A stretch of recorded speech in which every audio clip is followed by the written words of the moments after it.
കോൺഗ്രസിന്റെ മുഖ്യമന്ത്രി ആരെന്ന് തെരഞ്ഞെടുപ്പിന് ശേഷം ഒരു മുറിക്കുള്ളിലിരുന്നായിരിക്കും തീരുമാനിക്കുക.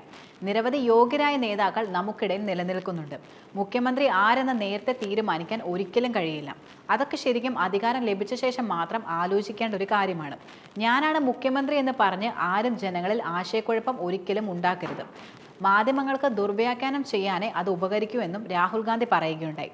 ഡൽഹി ചേർന്ന യോഗത്തിലായിരുന്നു അദ്ദേഹം തന്റെ അഭിപ്രായം പറഞ്ഞത്. കേരളത്തിൽ മുഖ്യമന്ത്രി സ്ഥാനത്തിന് ഒളിഞ്ഞും തെളിഞ്ഞും കരുക്കൾ നീക്കുന്ന ഒരു വിഭാഗം മുതിർന്ന നേതാക്കൾക്കുള്ള താക്കീത് കൂടിയാണ് രാഹുലിന്റെ മുന്നറിയിപ്പ് എന്നതിൽ സംശയം വേണ്ട.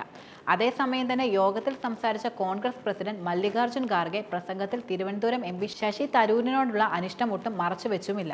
മോദി സ്തുതി ഇനി വെച്ചു പുറപ്പിക്കാനാവില്ലെന്നും തരൂരിന്റെ പേര് പറയാതെ കോൺഗ്രസ് അധ്യക്ഷൻ പറയുകയുണ്ടായി. കോൺഗ്രസ് പാർട്ടി പാർലമെന്റിലും തെരുവിലും പ്രധാനമന്ത്രി മോദിക്കെതിരായ ശക്തമായ പ്രക്ഷോഭ സമരങ്ങൾ നടത്തുമ്പോൾ മോദിയെ പുകഴ്ത്തുന്നത് അനുവദിക്കാൻ ഒരിക്കലും പാർട്ടിക്കാവില്ല. ഇനി ഇത്തരത്തിലുള്ള നടപടികൾ ആവർത്തിക്കുന്ന സ്ഥിതി ഉണ്ടാവരുതെന്നും ഖാർഗെ പറഞ്ഞു.